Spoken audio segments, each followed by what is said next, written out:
how was it working as a woman in this world? Because obviously there's a lot of controversy, especially at this time in the 80s, early 90s, about women being in sort of the sporting world. I remember there were a lot of controversy about women's in the locker room and this sort of stuff.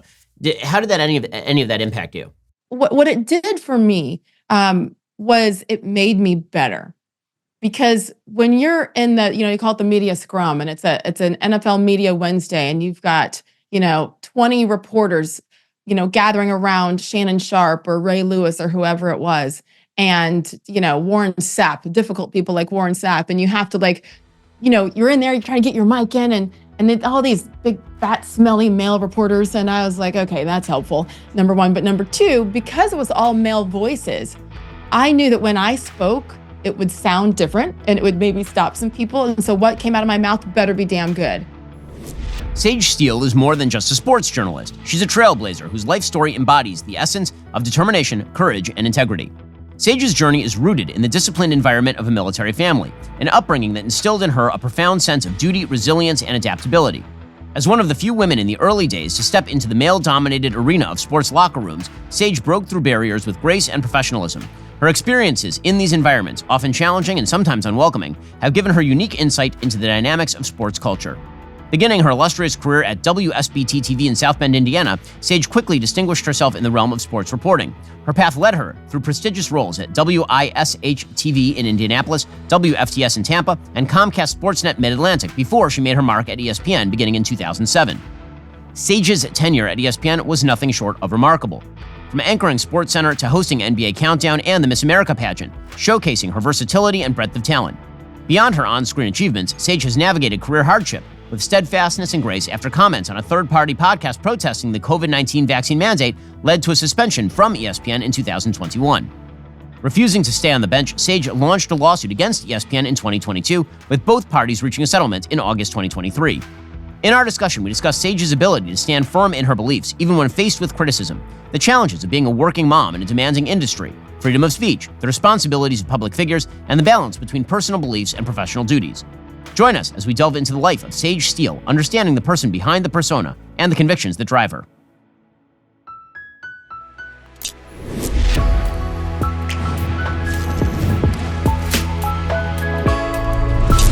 Sage Steele, thanks so much for joining us. Really appreciate it. I can't believe we're finally doing this, Ben. Hi, thanks for having me. Hi, absolutely. Okay, so I believe last time we talked was before you left ESPN, actually. The first time we talked was sort of behind the scenes when ESPN was coming after you for your stance on COVID and the vaccine debate. But I want to go all the way back. So let's start from the very beginning, from your childhood, because obviously you're a unique brand, you have a unique political point of view and a unique story. So where did your politics come from? Where did sort of your view of life come from? From doing my homework and reading and watching and listening. And that's really a very honest answer. It's funny. I talked to my parents about this recently. 1988, I was a junior in high school. So that 88 election, I remember being like a government or civics class in high school and talking about the election and the candidates and coming home and saying, Mom and Dad, what do you think? Who are you voting for? At the dinner table, they both looked at me and they're like, none of your business. I was like, really? I just want to talk about it. They go, no. It's important, but we don't want our opinions to influence you. You go do your homework. You go figure things out, figure out why you believe it, not just because Mom and Dad say something. And I thought that in hindsight, that was brilliant. And so I really came to these opinions and conclusions on my own. And I'm proud of that. People say, oh, because your dad was military. My dad, West Point, 23-year Army career, retired colonel. Oh, that's why. And it's like, you guys are so close-minded. It isn't quite that simple for most people, and I'm glad it's not. So when you were growing up, was your dad was active duty military? Were you stationed all over the place, or were you in one particular spot? Yeah. Okay. By the time I was 11, I'd lived in 4 different countries. Only spoke English. The rest was I could count to 10 in 5 languages, and now it's down to just 1 again, English. But so when people say where you're from, I honestly don't have an answer. Panama, you ready? Panama. Back to West Point, where my dad went to school, and he went back to coach. Indianapolis, California, Greece, Belgium, Colorado, Indiana, then college, and then 100 different more places in TV. So I don't have a home, although it will soon be Florida, because I'm smart, like you. Everybody just goes to Florida. Exactly. So how did you get into the sporting world? Yeah, I mean, honestly, it was a love of sports that my dad gave me. He was a college athlete. He played football. Actually, can I brag? First Black man to play varsity football ever at West Point. He broke the color barrier. He made history. And I didn't know about that till I was much older. When I was becoming a sportscaster, I'm like, Dad, do you think you could have told me that? It's kind of a big deal. Coaches, like people who coached him, like Bill Parcells at Army or Bob Knight was there at the, they're the ones that told me about my dad's greatness there. But anyway, my love came from having my dad as my hero and wanting to spend time with him. And so we would, when we lived in Belgium in particular, Greece and Belgium, there were no like English speaking TV stations. So we had family members who would send VHS tapes of games across the ocean for us to watch and for me to break down. I was 11 when I told him that I wanted to be a sportscaster. And I was like weirdly shy, super shy. And he's like, Mom and Dad, they're like, okay, that means you're probably going to have to get over that and like talk if you want to be on TV. Now they're like, would you stop talking? But it began just wanting to spend time around my father. And I honestly felt from a young age, Ben, honestly, I could feel that sports brought people together. Whether you're just going to my high school track meet, and my parents and grandparents, if they were visiting, would come. Or if you're going to Giant Stadium and there's 80,000 people on a Sunday where nothing matters but the Giants winning, like your politics, your race, your gender, your socioeconomic status. Nothing else matters for those 3 hours. And I felt that. And I'm like, I want to be a part of this. This is a happy place. And so you mentioned your dad a bunch here, and it sounds like you're incredibly close to your parents still. So what do you think are sort of the big lessons that you had instilled on you from your dad and from your mom? Oh, so many. This October, they'll be married 53 years. And that's where it starts, commitment to each other, love, and the sanctity of marriage. And listen, frankly, I've been through a different experience, and I was married for 20 years and I'm no longer. I'm divorced and good relationship with my ex-husband, and I have 3 awesome kids. And that's super important, right? But like what they taught me, by the way, the adversity, moving all over the world with an Army salary, like nothing. They bought their first house in 1984 in the States in Colorado Springs. The interest rates were 16.5% on an Army salary with 3 kids. Like there was no money, but we never knew that or felt that.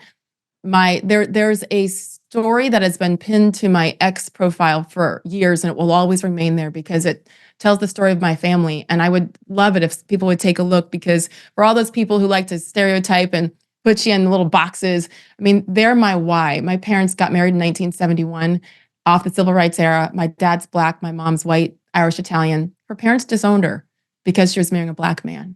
And what my parents chose to do, how they chose to handle it, and what my dad did to handle that, being protective of his wife and upset at his new in-laws, was a beautiful thing. And that lesson that I took, which stems from the cadet prayer. My dad had us memorize this as kids. It was so annoying, but help us to choose the harder right instead of the easier wrong, and to never be content with a half truth when the whole can be won. We memorized it as kids. It was super annoying. That applies beautifully to everything today, doesn't it? The harder right, and not settle for something that's not true. It has guided me through everything in my life, personally and professionally, and it's because of the courage my mom and dad had. It's an amazing thing. So you're growing up, you're a military kid, and then you end up going to college. You've always wanted to go into sportscasting. So how did you actually first break into the industry? It's not an easy industry to break into, and particularly to end up at a place like ESPN. Well, the goal was always ESPN. That was my dream. And I'd say that I went to most of my classes when I was at Indiana University, but if I didn't, I was definitely up. Remember when SportsCenter used to run like all morning, all afternoon until like prime time again, back in the day when everything wasn't, digital. I just knew that was always my dream, because that was the pinnacle, the worldwide leader in sports. And this is probably 1990, 91 when I was going to college. But I knew it was going to take a long time to get there. And I had like 4 internships during and after college. This is back in the day when it's, VHS or beta tapes, and you're buying a stack of 12 from Walmart and dubbing them down and sending them snail mail and begging people to give you a shot and praying that your tape was one that would stand out in the stack of 60 on their desk. And you'd have to make a phone call, to say, hey, my name is Sage. There was no email, So I was given a shot by a mentor who knew somebody at my first TV job, which was not sports. It was news reporting and producing and editing and writing and shooting, all of it. And then that was in South Bend, Indiana, the CBS affiliate in 1995. And then my first sports job was actually in Indianapolis. And that's where it began. And I knew the whole time, what will it take to get to ESPN? I had a lot of work to do. Oh my gosh, I still do. And I always talk too fast.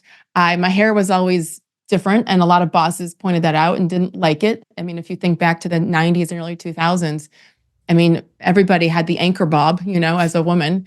And I mean, I was told for years, I was the only woman on a national level once I got to ESPN who just kept her natural hair. And now I'm like, all you curly girls, you're welcome. You don't know what I had to do to go there. But it was South Bend, Indianapolis, and then to Tampa.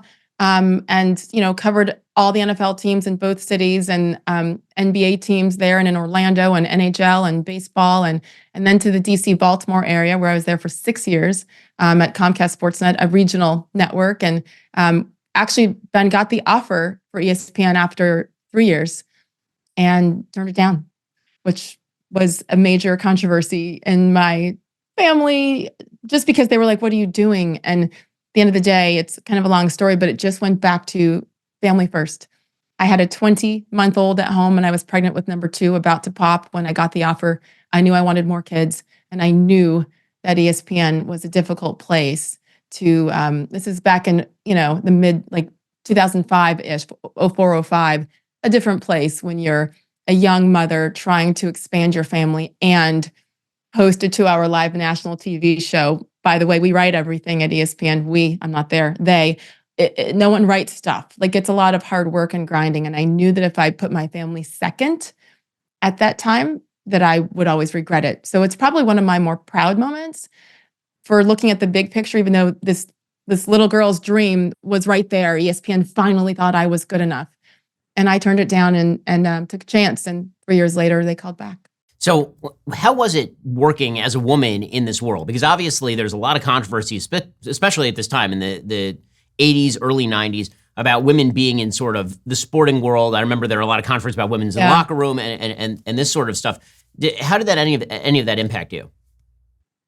I think I was it was a different era when I began. And we just knew what we were getting into.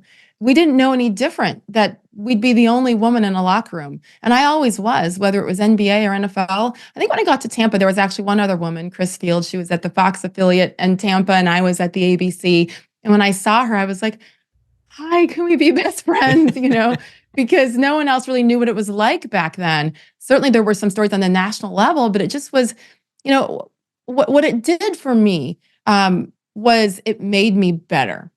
Because when you're in you call it the media scrum, and it's an NFL Media Wednesday, and you've got, 20 reporters, gathering around Shannon Sharpe or Ray Lewis or whoever it was, and, Warren Sapp, difficult people like Warren Sapp, and you have to you're in there, you're trying to get your mic in, and all these big, fat, smelly male reporters, and I was like, okay, that's helpful, number one. But number two, because it was all male voices, I knew that when I spoke, it would sound different, and it would maybe stop some people. And so what came out of my mouth better be damn good. So I was extra prepared because I knew that I was different and I would be judged differently. Were there uncomfortable moments and awkward moments and, athletes doing stupid things on purpose in a locker room? Absolutely.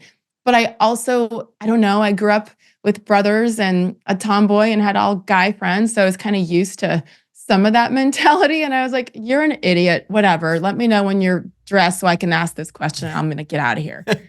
My attitude was just chill about it. Things have evolved and it's so much better now. But I also think that sometimes people look for issues and there aren't always issues, So which sports, when you were first starting out, obviously football, because of your dad, was a big one. Which were the sports that you liked and knew, and which were the ones that you didn't know? And how did you get to become an expert in the sports that you didn't know? Well, I don't know that I have ever been an expert in any of them, but I always said you have to know a little about a lot of things, especially when you're at ESPN and you're covering everything on SportsCenter. Football, NFL football was always my favorite. That's what we watched when we were overseas, like I described earlier, either on tape delay by a week or VHS tapes from America that were shipped over. And because my dad played college football, actually was drafted by the Detroit Lions, even though back then, in 1970, there's no way anybody from a service academy could continue on to play at the professional level. It's different now. But that's how good he was, because I got to keep bragging about him for the rest of my life. But NFL, and so when he knew I wanted to be a sportscaster, he's like, okay, well then you got to know everything. And so I would memorize the rosters, the numbers, on the jersey, the names, the position, the college, like all of it. And I took pride in that. And so NFL was my first true love. And then after that, it was actually college basketball, because I was a Hoosier and I went to Indiana. I grew up as a Duke fan, though. My dad went to college with Coach K at West Point. They were classmates, and so I grew up a Duke fan. And now I'm friends with Grant Hill and some of those guys, and we still talk trash to each other. I'm like, ew, Duke. When back in the day, I was in love with all of them. So it really started with football and basketball. As far as like other sports I did not know, NHL and Major League Baseball. It's just not, especially hockey, like that wasn't a thing, especially overseas. And then I think, it was just more of a niche sport in the 80s for sure. It's one thing to have watched the 1980 gold medal winning team, and that was awesome and historical, but it's another thing to cover NHL. It kind of happened organically. I remember going to my first NHL anything, and it was a practice. It was actually like media day in 1998, Tampa Bay Lightning. And I remember I'd been in Tampa for like a week, and they're like, you got to go over. And I'm like, oh my gosh, I've been working on Buccaneers training camp and memorizing all that. And so I was scared to death. And I walked in, and the coach, his name was Jacques Demare, and the goalie was Darren Pupa. And I sat down, and I had questions that I had like crammed on the night before. But I started off, and I just said, listen, can I be honest with you? I've never covered hockey. I don't know anything about it, but I really want to learn. So forgive me if I sound like an idiot, but I'd love it if you could help me out, and anything that you can share with me. It was just like a spur of the moment idea that I thought, just be honest. And do you know, like that helped me so much.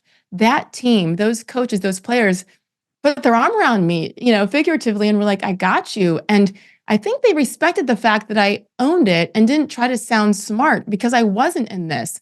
I did it in baseball at times too. The baseball manager was Larry Rothschild. He wasn't quite as receptive to that. Baseball's a very different sport. I always say NHL athletes are the best professional athletes to deal with. The most professional, the most kind, genuine, welcoming. They're the best. Baseball's the toughest. So that was a little bit tougher, but I found some players and some PR people down when I was covering the Tampa Bay Devil Rays at the time who really helped me out. And that's what I share with young women and men who are getting in the industry. Don't try to sound smart, because they're going to see right through you. Do your homework, but own it. And that human element, I think, will help you. We'll get to more on this in just a moment. First, what's the first thing you do when you get home from work? You change out of your work clothes. You put on your favorite set of loungewear. Luckily for me, I have Tommy John to come home to. I love my Tommy John loungewear. It is so soft and comfortable, I could fall asleep in it, yet it is stylish enough to wear out of the house without looking like I just rolled out of bed. And guys, if you're wondering how they can get any better, let me tell you. Tommy John underwear, it is the best. I've been wearing Tommy John underwear for years. If you haven't tried it yet, you are missing out. I threw out literally all the other kinds of underwear I owned. I only wear Tommy John's. This isn't just any old boxer brief. Tommy John's stylish and soft Second Skin brand underwear offers dozens of comfort innovations, including a support contour pouch, a breathable, lightweight, moisture-wicking fabric, and 4 times the stretch of competing brands. Plus, Tommy John's best pair you'll ever wear. Its free guarantee protects your most valuable asset. So what exactly are you waiting for? Try Tommy John today. Get 20% off your very first order right now at TommyJohn.com/Ben. Save 20% on Second Skin at TommyJohn.com/Ben. Again, that's TommyJohn.com/Ben. Go check them out right now. TommyJohn.com/Ben. See site for details. So you mentioned the various sports and how it was to cover the players. So who are the best players to cover in various sports, and who are the worst people to cover, whether they're executives, managers, or players? Oh, it really depends. I mean, there's some coaches that, when the mic's on and they have to do whatever, and, the media, some of the questions are just god awful. And I mean, I always thought that. Sometimes it's like I just put my head down, like, and then they wonder why they hate us, because you ask stupid questions. So I also had a lot of conversations about that with players and coaches, like, sorry about that. Or if I screwed up, like, listen, this is how I meant to say it. I'll be better next time. Certain players were incredible. and saw my efforts, even if it wasn't perfect, and were really, really awesome. And that would really pay off at the end. Like I always hosted in Baltimore, I hosted the Ravens post-game live, and it was a 2-hour live show, and no one was there getting me guests. I had one producer helping me sometimes, but for the most part, I'd get a guest, I'd beg him, I'd go in the locker room, I'd beg him, and he'd be like, "Oh, we just lost, really, Sage?" And I'm like, "Listen," beg him for, I was like, "Listen, I did this and I reported this last time." And he's like, "Okay, you're right, I'll be right in." But those relationships helped in the tough times with losses, and I'd be like, "Dude, you can't just talk when you score 3 touchdowns. How about that fumble? You're going to not be a man now," and that would work. And they'd come sit, and those relationships helped me tremendously, and with the coaches too. Overall, I think again, baseball was the toughest as far as getting the human element out of the athletes and the managers. And they also have 162 games a year to play. They're exhausted and they're over us being in their face every day. I think it can be equally tough depending on the player or coach, or equally awesome. So, okay, I'm going to ask you, what was like the worst war story from covering all these various sports? I don't know that this is a horror story, but something that, gosh, the timing, I'm lucky there wasn't anything called going viral back then, but Brian Billick was the Ravens head coach, and this was my 5th and ended up being my final season covering the team. And they had just lost, or no, they barely beat the 0-11 Houston Texans, like on a last-second field goal. It was brutal. Ravens supposed to go to the playoffs, and they almost lost to a winless team. And again, doing post-game live, and I always got the head coach, which was always Brian Billick when I was there. And so he came in and sat down live, and I could tell he was a little tight. And the room's this big, so like we're shoulder to shoulder. And I was always kind of like really casual. And I was like, "Gosh, coach, seemed like nobody really wanted to win that game, but you pulled it out. Talk about the field, whatever." And he looked at me and he listened to everything that any of the media said, like all week long. He would get notes and clips. His wife would even tell him things. Earlier that week, I had been very critical of the quarterback because he'd been playing bad football for a couple of years, and he was their first-round draft pick. Brian's the one that wanted him. The organization at the time did not. And I just said on the radio that week, "Listen, if I hear one more thing about how great Kyle Bowler is, like I'm going to vomit. This is ridiculous. Like we all have a job, and I think he's a great kid and has a ton of potential. But when the lights come on, if I can't do my job, I'm not going to have a job in TV." It's the same thing for a quarterback. And by the way, I love Kyle Bowler now. It had nothing to do with him as a human, but the way he was playing, and he would admit that now too. Well, Brian heard that on the radio and waited till we were live on TV. And he's like, "Yeah, we pulled out that win. It takes character, something that you don't know anything about." And I was like, I was very pregnant. And I was like, "Okay." And I looked at the camera and we're live. And I said, "For those of you wondering about what coach is speaking of," and I recapped the little thing, and back and forth. And he's like, "You don't know what it takes. You're not there at 1 a.m, when I'm doing it." And I go, "You don't know what this takes." And listen, Ben, I was like 9 months pregnant, hormones. And my producer's like, rap. And I was like, and I took my earpiece out, and it was an all-out brawl, not like verbal brawl. And I just thought, and he goes, and he's like, "Well, I work so hard." And I go, "That's part of your job. You make $3 million a year. Like what you want sympathy here?" In hindsight, I should never have taken the bait. I should have walked away at some point. But like, he was a tough coach for all those years. Like, he was brutal. He did not like the media. And I don't know that he loved women at that time being, asking those questions. And I asked good questions because I did my homework. And so it had been 5 years. I think we were tired of each other, and that it all came out on live TV. Again, thank goodness the internet wasn't what it is now. Or maybe it would have, I don't know, maybe it would have gotten me some huge whatever because I challenged somebody. I should have not taken it that far. He later apologized in his own way for coming at me. And I'd seen him 3 times during that week prior to the game after I said what I said. And he could have said it in person, but he waited till we were live. And I was like, "Oh no, I'm done." So that was probably not the most professional thing, but you know what? There was also respect afterwards. To this day, that was in 2005. To this day, when I go to Baltimore, I have people stop me in airports, at restaurants, firefighters. They're like, that was the best thing ever. Thank you. And I'm like, that was 20 years ago. And they still remember me and the coach fighting on live TV. Oh my God. So how is it working at ESPN? So you mentioned that it's a lot of hours that you're writing everything that you do once you're actually an anchor on the network. And obviously, there have been a lot of books that have come out about ESPN, about the early days and the wild culture that was there. By the time you were there, was it sort of more state and corporate, or was it still a pretty wild place? Yeah, I think it was definitely more corporate. I got there in 2007.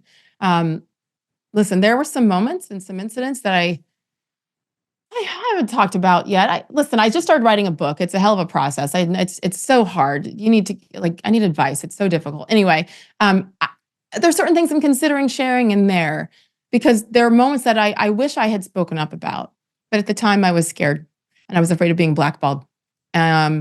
And then I could have brought it up much later, but I don't really go for that whole Me Too 20 years later vibe.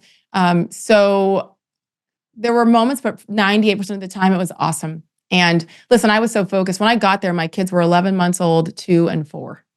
And so I'm just trying to, stay alive at home and be a good mom and be present. They always were and always will be my number one priority.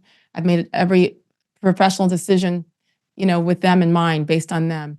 And then, and then I was trying to survive on air too, because it was so hard. And there's nothing, especially back then, that really could prepare you for going there from, regional was better than local, right? Because there were longer shows and I had a lot more, a much bigger job and workload at regional versus local, because the shows were 30 or 60 minutes long versus local sports, you get like 3 minutes, But I still wasn't prepared. And I struggled for years and years to find my way, and certainly with confidence. I think I sucked for a long time and finally got mad at myself for allowing the opinions of others to get in my head and affect my performance. It took me getting mad at myself to really find myself on air.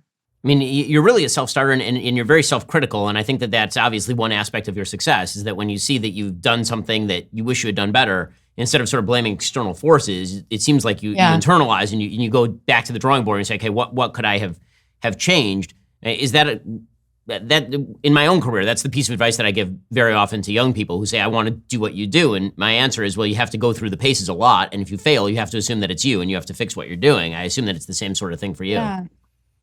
Yes, it is.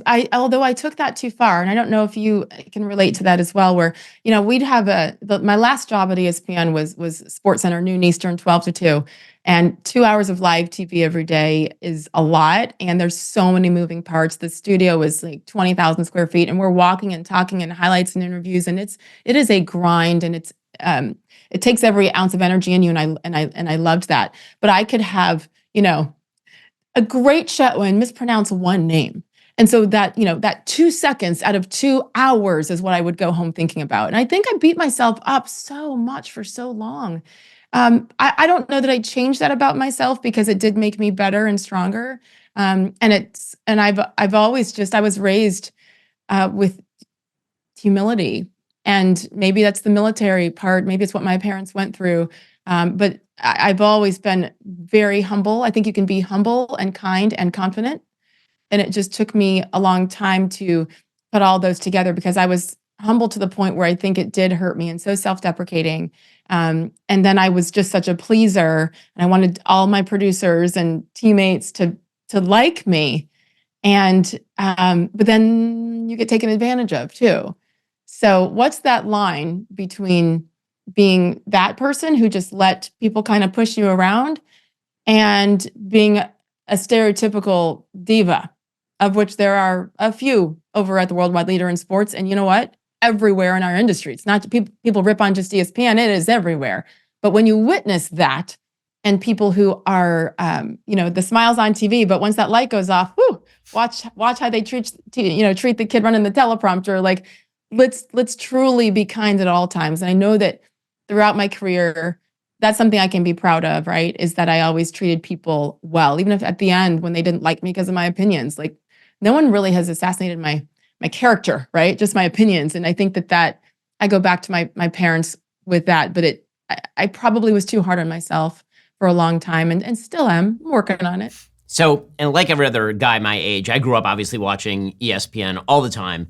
Like, day to night, I'd get up early in the morning before school so I could watch SportsCenter because there wasn't really the sort of internet prevalence of sports in the same way. And so if you wanted to see the highlights, that's what you did. You got up at 6 a.m. and you went and you watched SportsCenter, and then I would leave for school like 7 a.m. So you had to get up early if you actually wanted to know what was going on in the sports world. And then there came a point where, and I have to say, it's affected my overall sort of viewership of sports, unfortunately, where the thing that you were talking about, which is that sports was a uniting factor, that you could go to a dinner party with literally anybody. You could go to a party with people you didn't even know, and you could just talk about sports, and it was a totally safe space where nobody was going to get offended. It was going to be just kind of a fun thing to do.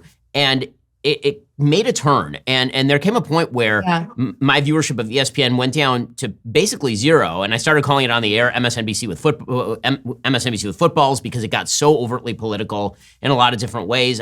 It's probably the same period where I took my Sports Illustrated subscription and threw it in the trash. I'd been subscribed to Sports Illustrated since I was like 13 or 14 years old.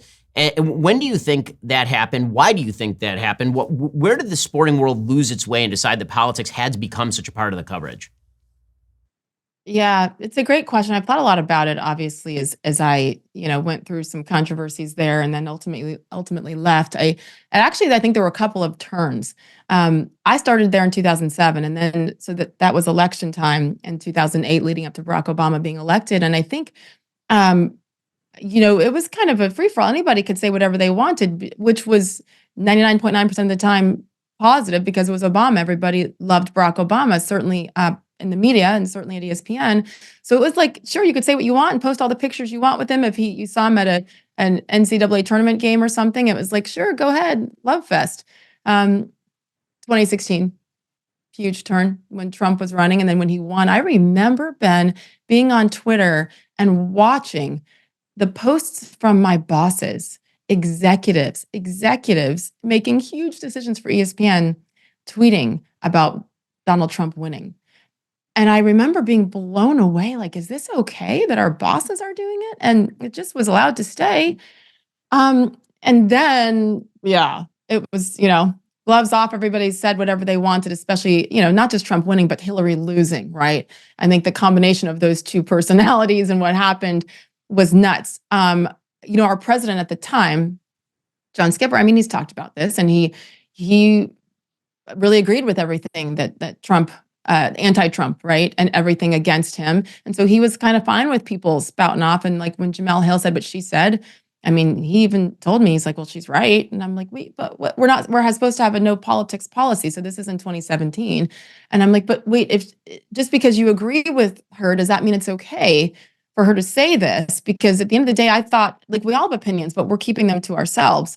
And that was a tough thing. And there were two instances with Jamel and Donald Trump. People think that she got suspended for the Trump comments, and she did not. There was a conversation. She ended up getting suspended for her comments about what was happening with the NFL and advertising and et cetera. And of course, with the ESPN's relationship with the NFL, there's dollars affected there. That's the ultimate reason why she was suspended, not because of the Trump comments, which is quite interesting when you look later at what happened. So then when Jimmy Pitaro came in as the new president, he was like, listen, this is enough with the politics. He got it. This is divisive and this is not helping our bottom line. And I always said to him and others, and even John Skipper, like, remember when Michael Jordan said in the 80s, Republicans buy sneakers too? It's just so basic. Like any business, I don't care if you're a television network, if you're like a local hardware store, I think we want money from everybody, not just people that we align with. Like, why draw that line? It's just bad for business. And what we said earlier, like, this is the place where people come to escape that crap. They can, MSNBC and Fox News and all of CNN, all of them, fine. But like, you come here and it's sport. And they allowed that to happen. So Jimmy tried to fix that and was doing a really, really, really good job. Like, I thought it was awesome. And I personally thanked him for that because he felt the same way as far as just, it doesn't belong in sports. And then COVID hit, and then George Floyd, and the rest is history. And they could not put that genie back in the bottle. There's no way. I think many of them wanted to. I think many executives didn't want it to be that way. But then if you have a conversation even with somebody about it, then you're racist, you're sexist, you're fill in the blank. And I think there was a lot of fear not just at ESPN. Look at every corporation around this country, it seems, right? With the conversations, the advertising, marketing decisions, the DEI stuff. Everybody's been running in fear, not just ESPN. And it's unfortunate to me because I truly believe in my heart that the people making decisions didn't believe that it should be that way. Then again, it was bigger than ESPN. This is Disney, and that's a whole other story. We'll get to more on this in a moment. First, let's be real. There are people who think that cauliflower crust pizza is better than normal pizza, and those people are liars. That is a lie. Well, I'm not going to get my veggies from eating pizza made with cauliflower. I make up for my vegetable deficiencies by taking Balance of Nature fruits and veggies. Balance of Nature fruits and veggies, it's the most convenient way to ensure you get your daily intake of both fruits and veggies. Balance of Nature uses an advanced cold vacuum process that encapsulates fruits and veggies into whole food supplements without sacrificing those natural antioxidants. The capsules are completely void of additives, fillers, extracts, synthetics, pesticides, or added sugar. The only thing in Balance of Nature's fruit and veggie capsules are, like the fruits and the veggies. You need nutrients to function at your best each and every day. Balance of Nature will help you do just that. It's kosher, which means I can take it in my protein smoothies, which is one way to keep the gun show going strong. Go to balanceofnature.com, use promo code Shapiro, get 35% off your very first set of fruits and veggies, plus an additional $10 off every additional set you buy. That's balanceofnature.com, promo code Shapiro. Again, balanceofnature.com, promo code Shapiro. Yeah, when I go back and I think about when this sort of stuff broke into the sporting world, it seems to me that it was actually even earlier than Trump, because I remember when Caitlyn Jenner came out as Caitlyn Jenner as opposed to Bruce Jenner, which was a couple of years before that. That was covered wall to wall on ESPN.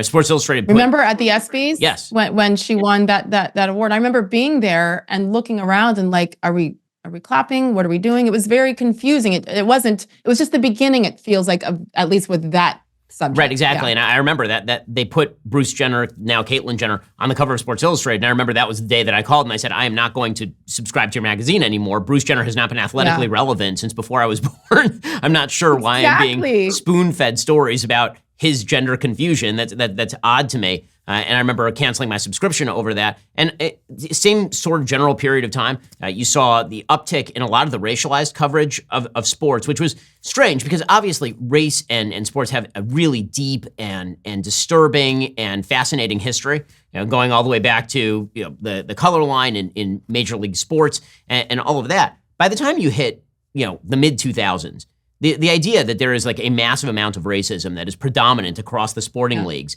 that's a very hard proposition to support. By the time you hit 2013, 2014, where you have virtually every major sporting league with explicit rules, I mean, the NFL has the Rooney Rule by this point, explicit rules that are attempting to drive more racial diversity in sports, or where a huge percentage of the players of a particular sport are people of color, black or Hispanic, depending on what sport you're talking about. By that point, it seems like, why is this the front and center issue? And yet when, for example, the Michael Brown shooting happens, suddenly ESPN devotes almost wall-to-wall coverage to the question of how much racism there still is in sport. And you have people who are covering sports talking about supposed disparate treatment of Black Americans by the police. And it felt like an incredibly one-sided conversation at ESPN. You were on the inside over there. I didn't see any sort of dissenting opinions that were hitting the air at all on any of this. And it seemed like the politics were just flowing incredibly freely from about 2013, 2014 and on.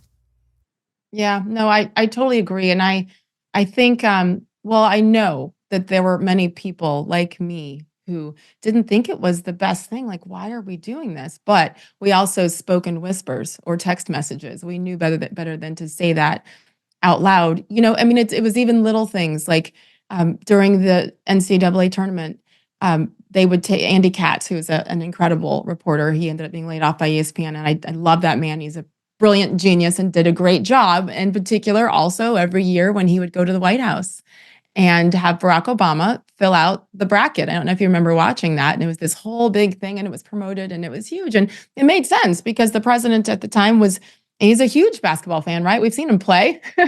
And so it made sense. It was fun. And then Donald Trump took office and I'm like, wait, he likes sports too. He actually has had a pretty big hand in sports throughout his life in many big ways. And why are we not doing that now? Like, what is this? And so it was little things like that you go, what's the difference here? He's still the commander in chief. And if nothing else, it's a good soundbite.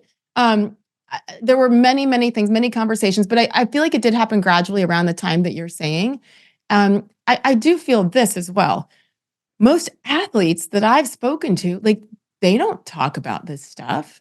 They don't care because look at their locker rooms. There's such a diverse place. If anything, more Black athletes than any other race, especially basketball and in the NFL. I don't know the number specifically in the NFL, but pretty sure it's more than 50% are African American. So that's where it's like, I watched those guys. They just loved each other and they're friends and they just want to freaking win. It wasn't about the white guy over here or the Black guy over here. So that's where was disturbing to me. Whereas the media and ESPN, we tried to create that and it was very successful. And then it just took off, right? And especially with Trump and some of Trump's comments that certainly weren't helpful at times. But then it leads up to now where I believe there's just too much money to leave on the table if you don't keep this racist thing going where everybody wants to say he's racist, she's racist, and even if you just want to have a conversation. So I don't feel like the athletes are like that as much. I think it's the quote unquote adults in the room who have created it. And this one felt like the perverse incentive structure created by the media actually pushed many athletes into speaking on topics that they really had no idea what the hell they were talking about, where it was like Yes. the media would demand of an athlete, what's your view on police treatment of Black Americans? And the athlete hasn't thought about that. The athlete, in many of these cases, extremely rich and is not dealing with the police under these particular circumstances. But now if you don't say the thing that the media want to hear from you, then they will rip you up. And that also happens to be true in other areas of politics. If you don't come out and talk about the wonders of Pride Night and they stick a microphone in your face, you say, listen, that's not for me. Suddenly, you're at risk of maybe being suspended by your team. And so there's this perverse incentive structure where people who were apolitical and broadly popular have now become pretty overtly political, and I think in many ways a lot more polarizing and unpopular. The name that comes to mind here for me, obviously, is LeBron James. When LeBron started, he was obviously the most highly touted prospect in the history of the NBA. Obviously, incredibly popular, unbelievable basketball player, either the first or the second greatest player of all time, depending on who you go to. But uncontroversially amazing at his job. And then he got very political very quickly, and then he became a meme. I mean, for the right, it was, okay, he's only read one page of Malcolm X, and he's sitting there with the first page open of every book. And for the left, it was, look at this hero speaking out on political matters. That's not good for sport. It's pretty terrible for sport, actually. I think so too. And then you get into what Laura said on Fox News about shut up and dribble. And, I do think that there's Laura Ingraham, I think that there's a happy medium because I love when athletes take the time to educate themselves on things outside of what they do, sports. I do the same thing, I was a sportscaster, but I took time to educate myself on other things. The key word is educate. And quite often, unfortunately, when certain athletes speak out, you can tell that they haven't truly educated themselves on the facts. And you got to know the facts before you have an opinion. And I think that a couple of times, there's probably a few things that LeBron would like to take back. I mean, you can look at the facts around Breonna Taylor, and many, many athletes got that wrong. But then there's this whole movement and hashtags and T-shirts. It's like, guys, get the facts straight first, and then if you want to have that opinion, great. But you don't know what you're talking about. Michael Brown is also a great example. I also feel like because people, to your point, it was shoved down their throats, started to push back a little bit. You look at what happened in Los Angeles with the Dodgers and what was the organization that they were trying to come celebrate. And it was like on Pride Night, but it was like the Perpetual Sisters of Perpetual Indulgence. Yeah, yes, Perpetual Sisters, yes. And it's basically this LGBTQ plus group. But that they would wear Catholic gear and I'm Catholic, and it's like definitely it felt like they were mocking Catholics. And what's the why behind that? So you had Clayton Kershaw stand up and say, "What are we doing? This isn't cool. Reverse that. If this is, how about a group that is just going to make fun of and mock Muslims or Jews? Would that have been allowed to be celebrated on Pride Night? I hope not. So why is it okay on this side?" And Clayton Kershaw stood up and they went back and forth and made some changes. NHL players, I think with the San Jose Sharks and other teams, and then with the Tampa Bay Rays, with being forced to put the pride patches on their jerseys. And some of these players like, I'm not doing it. And that does not mean that I'm against that community or transphobic or any of those things. It just means that this is my job. You don't know what I do in my private time and what I give back to. And so don't judge me, but why are you forcing this down our throats? I've liked that athletes have begun to stand up with those things a little bit. It can't go just one way, right? So we're going to pick and choose. Oh, this group is worth standing up for and putting a patch on. Well, what about this one? Oh, well, you're going to offend them. Keep it out. Let us remain together and stop trying to divide. But it is, I think, crucial for anyone speaking out, especially when you have a platform, like a LeBron, just really, really know the facts. And that depends on what you read and who you listen to as well. And that's not always an easy thing. So obviously you violate a lot of intersectional sanctities. You're a Black woman, which means that you have two of the intersectional check marks, but you don't necessarily mirror everything that the intersectionality crowd would want you to say. How much pressure have you gotten, both inside ESPN and then also just from the outside world, to sort of repeat slogans that people think you should be saying based on your identity? Yeah, I mean, pressure meaning being canceled for not being Black enough. Yeah. But, I think one of the biggest things that has made me so divisive and disliked in at least parts, not all for sure, but parts of the Black community is my conversation about being biracial. So if I'm asked, and if I am filling out a census, as Barbara Walters once pointed out to me, like I'm going to check Black and white. My dad's Black, my mom is white, and I'm so proud of both. And for some reason, that's controversial. And I just was always confused by that. And like, why isn't my family the actual like perfect definition of diversity and tolerance and acceptance and inclusion? And again, what my parents fought through at the beginning for my dad not being accepted by my mom's family, and they fought through it. And then everybody eventually years later came together, and it was a beautiful melting pot, the Steele O'Neill family. Like, why is it bad that I love my mom as much as my dad and want to celebrate her as well? And when I was crushed for that a few times, I got ticked off. I'm like, enough. This is total BS. And it's actually complete hypocrisy, the opposite of what we are preaching of diversity and tolerance and acceptance. That's why DEI, it cracks me up, because they pick and choose who is allowed to be diverse with their thoughts and their actions and the way that they vote.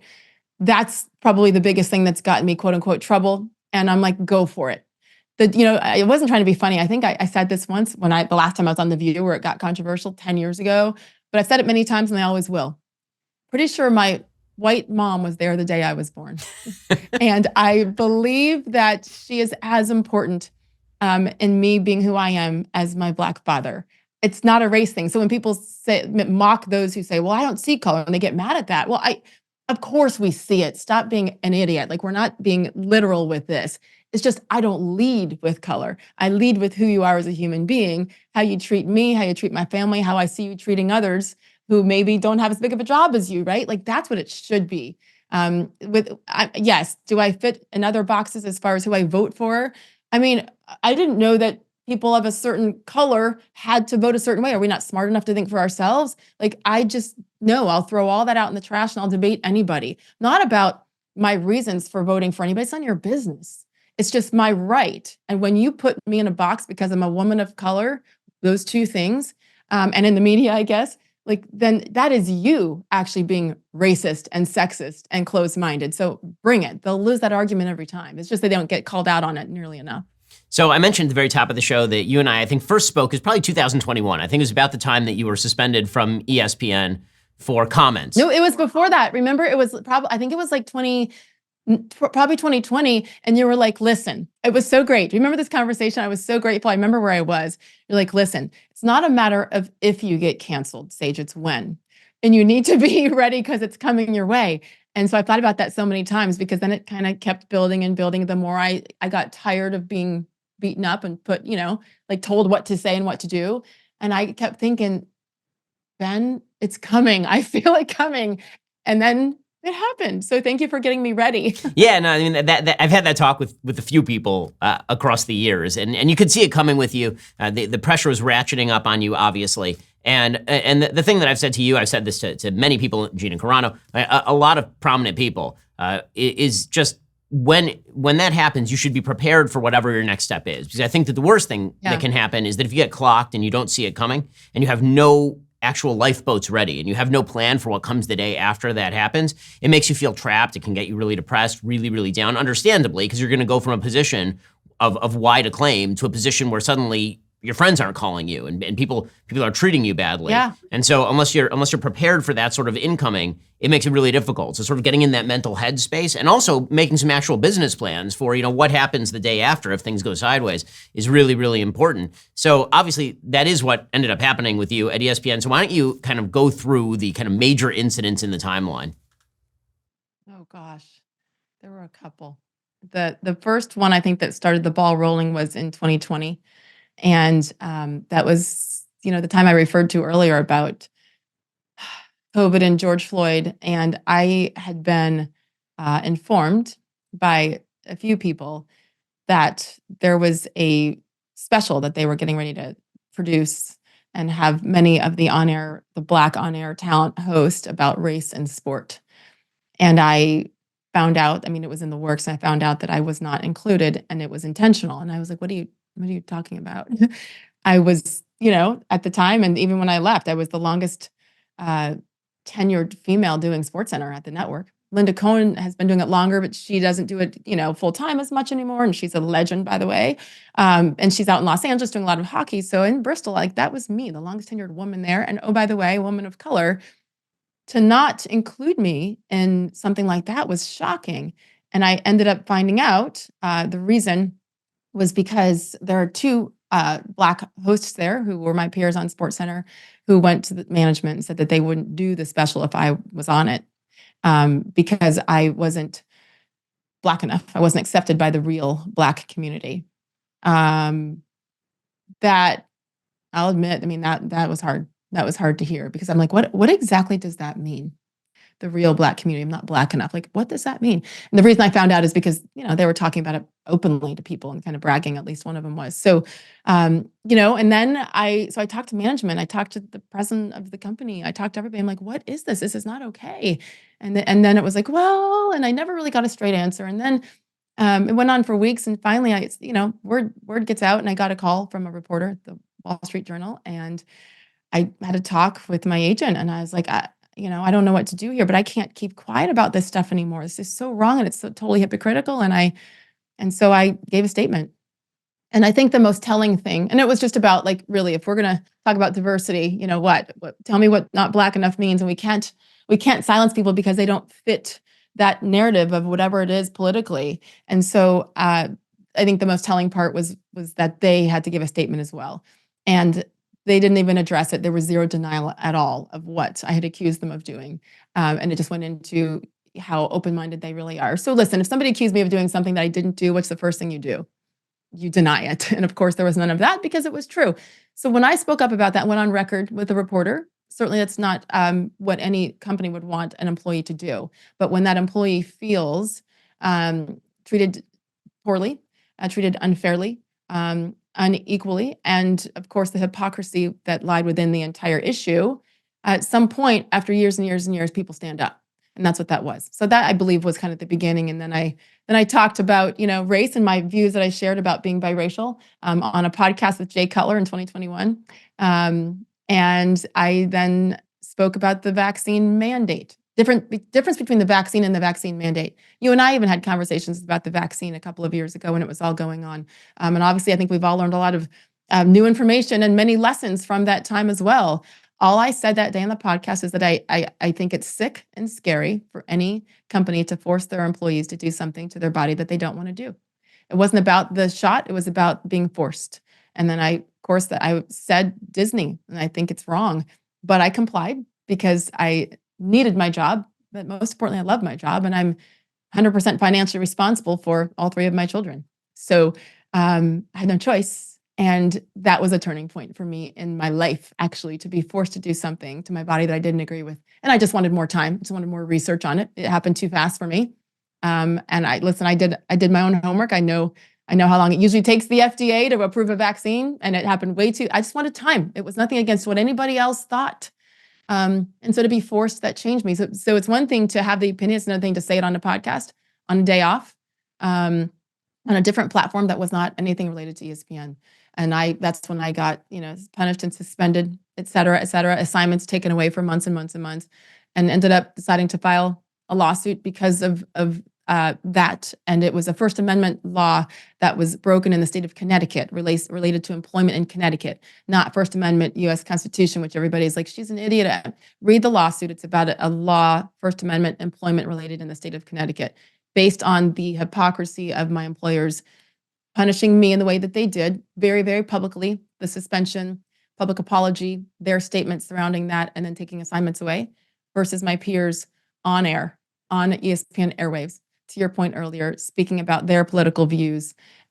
We have had a host talking about Roe versus Wade the day it was overturned on an NBA show on draft day. That doesn't really relate to basketball, in my opinion, nor does the alleged Don't Say Gay bill that they held a moment of silence on women's basketball coverage. So we, not only were they, bosses were allowing it to be spoken of, they were encouraging it, and allowing political views with my peers on our airwaves.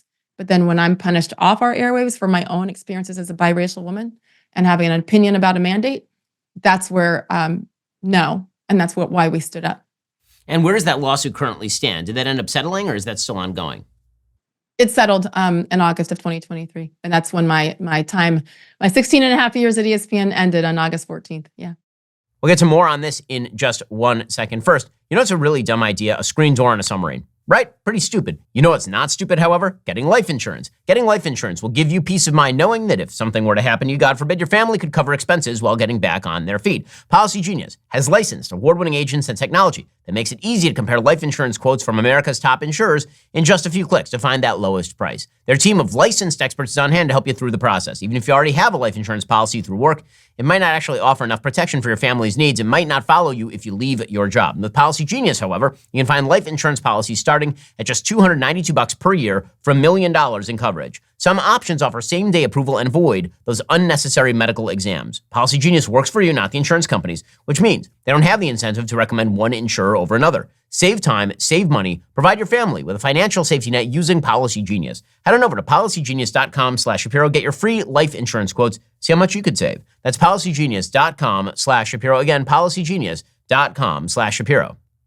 Well, now you're doing brand new things. The time finally came, and you've launched a brand new podcast with Bill Maher's podcast network. Bill, of course, is doing a wonderful job. I'm friends with Bill, and he's doing a really good thing by extending the kind of Overton window to cover a lot of views that a lot of people traditionally haven't had. How cool is that, Ben? Like, honestly, that was so cool for me to be asked to go on his show in the first place. I was like, really? Me? Are you sure? And then live on his show twice, he offered me a job, and I was like, there's no way. You know how he always talks about, and he's so funny. He comes in, he smokes pot the whole time. I was like, okay, he's high. He's never going to remember that he offered me a job in front of everybody. And then I was like, he said it again. I'm like, we have tape of this. He's like, I mean it. Let's work together. And so the conversations happened immediately. This is September, October of 23. And the big picture is just beautiful. What it stands for to me, it made me cry at first when this really became a reality. It's just proof. Like, we can be different. We don't have to think the same way, to have conversations, to be friends, to work together. Like, what he did by hiring me and giving me a platform is what I'm hoping happens throughout America. I mean, he talks all the time about how much he thinks marriage is a waste of time and stupid, and kids are annoying, and how he's an atheist. And I was married for 20 years. I still believe in marriage. Maybe someday. I hope I can get married again someday. My kids are my life. They're 18, 20, and 22. They're my life, not my job. And I'm a Catholic. I was raised Catholic. I'm a Christian. My faith is what's kept me going these last few years of chaos, personally and professionally. We could not be more different. And look who hired me. That's diversity of thought. Bill and I agree on a few core issues right now, too, whether it's immigration or the vaccine mandate, transgender sports. Like, we're on the same page, like most Americans are with a lot of those things. The other stuff, fine, have a conversation and then go have a beer. Like, what Bill did by giving me that platform, it speaks volumes, and it means so much. So what do you want your show to look like? You've had a couple episodes. So what's the evolution of the show going to look like? What would you like it to be? Yeah. I actually have 7 more in the can. I'm getting ready to go out tomorrow and tape. We've been doing this for a little while. Here's the thing. There's a difference between a talk show and talking and interviewing and having conversations. And that's what I'm about. And I've just, me, like, I'm super casual. Even when I was on ESPN and SportsCenter, I always tried to make every 3-minute interview conversational. That's what, as a consumer and a viewer, I want. But it isn't about, okay, you know, your resume, your statistics, and your political views. I mean, okay, here and there a little bit. But to me, the core of everything, what I want to know about every person I meet, it can be annoying to some if I'm in the grocery store. My kid's like, Mom, stop getting their life story. Stop. Okay. I'm like, okay, fine. I'll save it for my job. I want to know what's in here. And it sounds cheesy, but it's the truth. So what happens when it hits the fan, when stuff starts to go south, when there's adversity? How do you handle it? Because for public figures like us and people a lot bigger than me, like, okay, it looks all fine and dandy, and oh, she's happy, and look, her makeup artist did a really good job today. Great, perfect life. No, not really. And when you're willing to talk about those things and show some vulnerability, what I have found through my ups and downs is that it's been super therapeutic for me to get these things out that I'd been holding in for a long time, for fear of being disliked, for fear of being canceled, all of the above. And also, gosh, it helps other people to realize, oh, wow, me too. Like, I feel that way too. And they're not alone. So Dana shared some really interesting things about what he's been through publicly, and how he chose to handle them. That's what the theme of it is, really, is it's a conversation, and to get people to share those things because it helps others. And some of the other guests that we have coming up did that. Listen, one of the requirements is when you walk in, you have to pick a pair of fuzzy socks out of this basket that I have. Because like even now I have jeans on and fuzzy socks whenever I talk, because that makes me feel comfortable and I share more. A glass of wine helps too. And sometimes there's some of that there as well. And so, yes, Dana White, big bad Dana White with his, leather jacket and his camo pants, he had a pair of hot pink and white fuzzy socks on during our conversation, and I just feel like it helps people relax. And it's just getting to know people and getting people to share a little bit, because I feel like that will help so many of us heal in a country that needs some healing. So no spoilers, but who are the people you haven't interviewed yet, who are kind of your dream interviews that you want to get on the show? Oh, I want to talk to Barack Obama. I want to know, both of us from biracial backgrounds, and me talking about his background has gotten me in a lot of trouble. Stupid, but fine, bring it. I'm fascinated to know a lot of things about him that have nothing to do with politics. Like, who's the human being? I might not agree with a lot of what he says and does, but he's still human. Like, I want to know about that person. Condoleezza Rice is a hero of mine, and I've met her several times, and she's been awesome to me. That woman is one of my heroes for sure, because of how she's chosen to handle things through the years, what she's overcome, how classy she's been with all of it. She has that green jacket at the Masters at Augusta National, really a Black woman who comes from the South. Like, I want to know more about her core.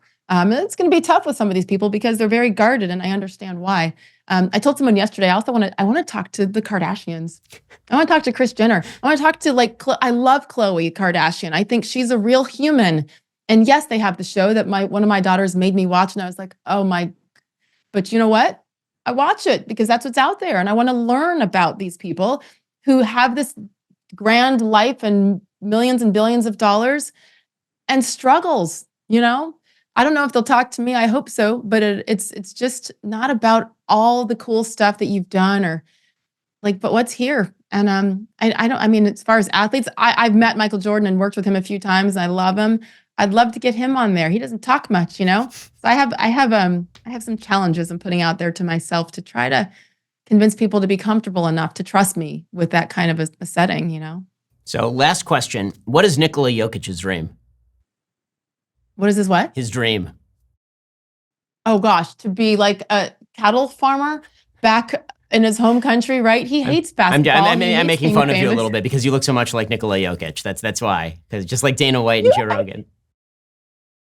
I hate you right now because that is so not true. Because Dana and Joe look exactly alike. Tell me I'm wrong. I know both of them. They don't look alike to me. I mean, I understand that. Yes, they do, and they work together. I hate you. That's not even a good comparison, Ben. That's not even close. Who can you? Why don't you give me a Halle Berry? At least okay, fine. Well, what is it? Fair enough. What is Halle Berry's dream? There you go. I don't know. She won't talk to me. She's on the list. Well, Sage, it's great to talk to you. I'm so glad that you didn't just land on your feet. You're hitting the ground running. It's really exciting stuff. Really happy for you and proud of you for continuing to stand up for what you believe in. And it's great to see you. Listen, you helped me years ago just by caring enough to tell me to, look out for myself and be ready. And I'll never forget that. So thank you. And thank you for finally having me on. Absolutely. Great to talk to you, Sage. Thanks so much. Thank you.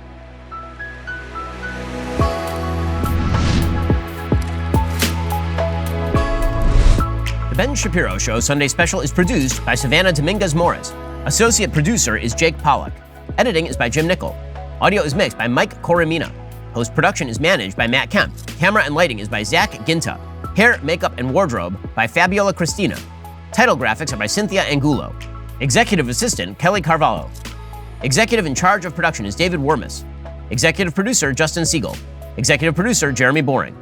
The Ben Shapiro Show Sunday Special is a Daily Wire production. Copyright Daily Wire 2024.